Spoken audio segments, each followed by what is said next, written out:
தினமலர் ஆன்மீகம் சேனல் நேயர்களுக்கு எனது அன்பு வணக்கம். சாத்திரம் தெளிவோம் நிகழ்ச்சிக்கு உங்களை வரவேற்கிறேன். வீரசைவ மரபு குறித்து இந்த வீடியோல நம்ம பார்த்துட்டு இருக்கோம். நம்முடைய கேள்விகளுக்கு பதில் சொல்வதற்காக நம்முடன் இணைந்திருப்பவர் பேராசிரியர் கனகராஜ் ஈஸ்வரன் அவர்கள். அவர்களுக்கு என்னுடைய வணக்கம்.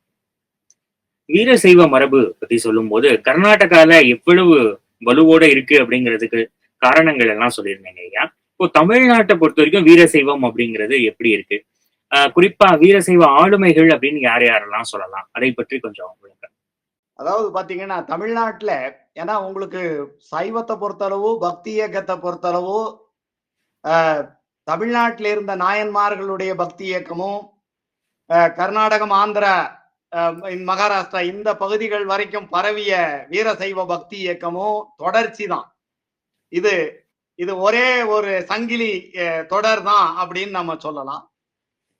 பாத்தீங்கன்னு சொன்னா தமிழ்நாட்டுல பொறுத்த வரைக்கும் பொதுவா எல்லாரும் சொல்லுவாங்க, என்ன சொல்லுவாங்கன்னா, இங்க வந்து கன்னடம் தெலுங்கு பேசுகிற மக்கள் அவர்கள் தான் லிங்காயத்தர்களா வீரசைவர்களா இருக்காங்க அப்படின்னு சொல்லுவாங்க. அதாவது நீங்க பாத்தீங்கன்னா இங்க இந்த ரெண்டு மரபுகள், மூணாவது மரபு சிரௌத்த மரபு ஆந்திரா, அந்த மரபு இங்க தமிழ்நாட்டுல இல்ல.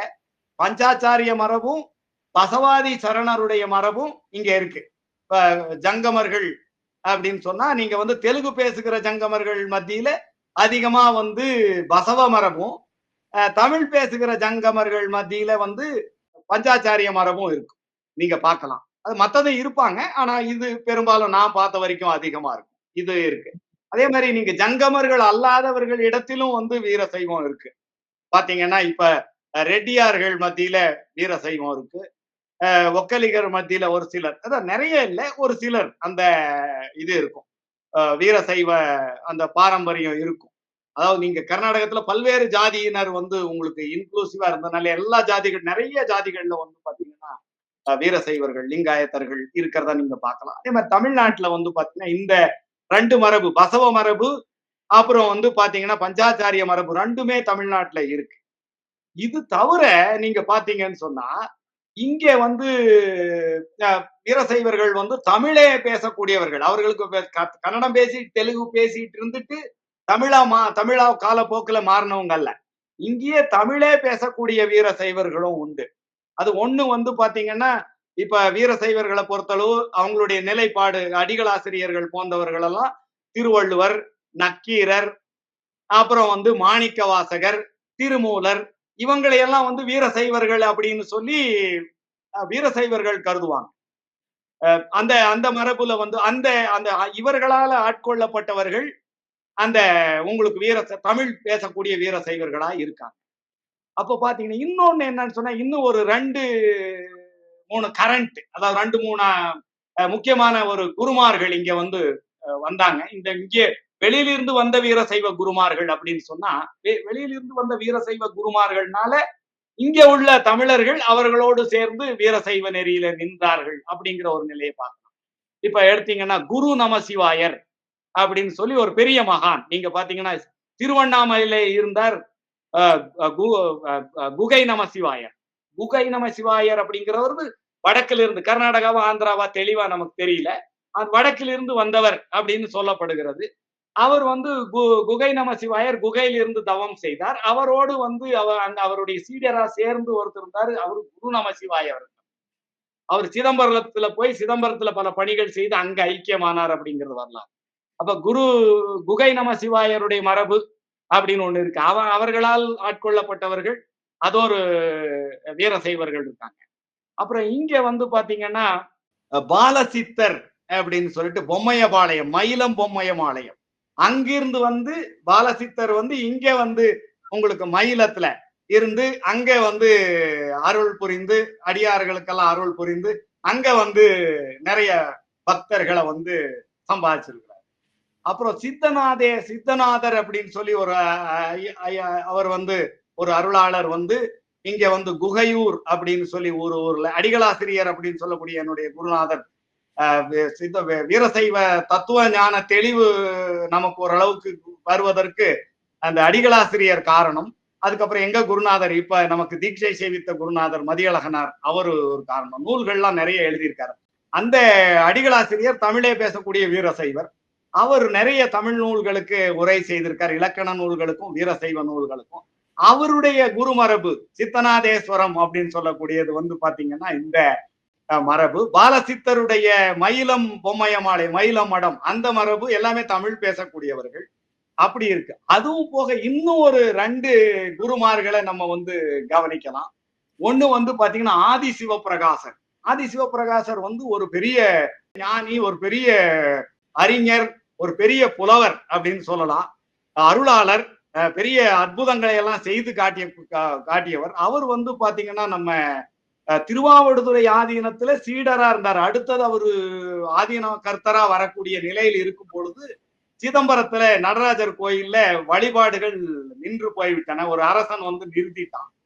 அப்ப அந்த அரசனிடம் அந்த கோயில வந்து மீட்கிறதுக்காக லிங்கண்ண பத்தர் அப்படின்னு சொல்லி நம்ம வேலூர் ஆண்ட ஒரு பாளையக்காரர் ஒருத்தர் இருந்தார். அவங்களுடைய நம்ம விஜயநகர சாம்ராஜ்யத்தினுடைய பிரதிநிதியா இருந்து இங்க ஆட்சி பண்ணிட்டு இருந்தார். அவரை போய் சந்திக்க போகும்போது அவர் வீரசைவர் அல்லாத, லிங்கதாரணம் இல்லாதவர் யாரையும் சந்திக்க மாட்டாருங்கிற ஒரு விரதத்தில் இருந்ததுனால அவரை சந்திக்கிறதுக்காக தன்னுடைய பெட்டகத்தில் இருந்த லிங்கத்தை தானே சூடி அவர் வீரசைவர் ஆனார். உத்தம பாகத்துல லிங்கம் அணிவது மரபு அப்படிங்கிற அடிப்படையில லிங்கத்தை அணிந்து அங்க போய் அவரை சந்திச்சு இந்த பிரச்சனைய சரி பண்ணார். அவருடைய மரபு, ஆதி சிவபிரகாசருடைய மரபு.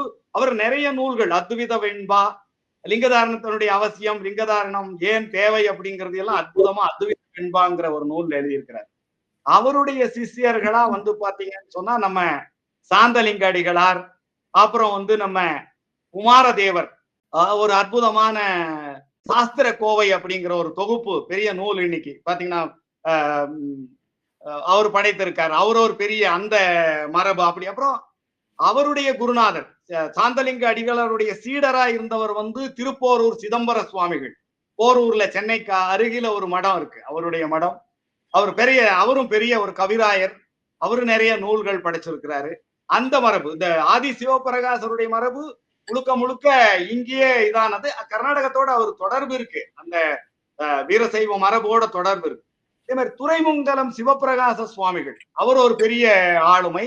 நீங்க பாத்தீங்கன்னா நம்முடைய வீரசைவ மரபுல, தமிழ் இலக்கிய மரபுல, இலக்கண மரபுல, தத்துவ மரபுல ஒரு பெரிய ஆளுமை நம்முடைய துறைமங்கலம் சிவபிரகாச சுவாமிகள். கற்பனை களஞ்சியம்னு சொல்லப்படுகிறது. அவருடைய பேர் வந்து கற்பனை களஞ்சியம் சொல்லுவாங்க. அவர் வந்து அவருடைய அப்பா குமாரசாமி தேசிகர் அப்படிங்கிறவர் தொண்டைமண்டல வெள்ளாளர்களுக்கு குருவாக இருந்தவர். அவர் ஒரு நாள் வந்து சீடர்களோட பிரயாணம் பண்ணிட்டு இருக்கும் போது ஒரு நாள் வந்து அவங்களுடைய சீடர்கள் லிங்கம் இருக்கக்கூடிய பெட்டியை வந்து மறந்து வச்சுட்டாங்க அவங்க ஊர்ல. ஏற்கனவே கேம்ப் போட்டிருந்த பகுதியில அதை மறந்து வச்சுட்டு வந்துட்டாங்க, அந்த சிவ பூஜை செய்யக்கூடிய பெட்டகத்தை. அப்போ அவர் வந்து இஷ்டலிங்கம் தாரணம் பண்ணி, எப்பவுமே லிங்கம் இருந்தா அந்த லிங்கத்தை நம்ம மறக்க மாட்டோமே அப்படின்னு சொல்லி அவர் அங்க இருந்த தீட்சை பெற்று, அவர் அங்கிருந்த வீரசைவ குரு விட்டு இருந்து தீட்சை பெற்று அவர் வீரசைவரானார்.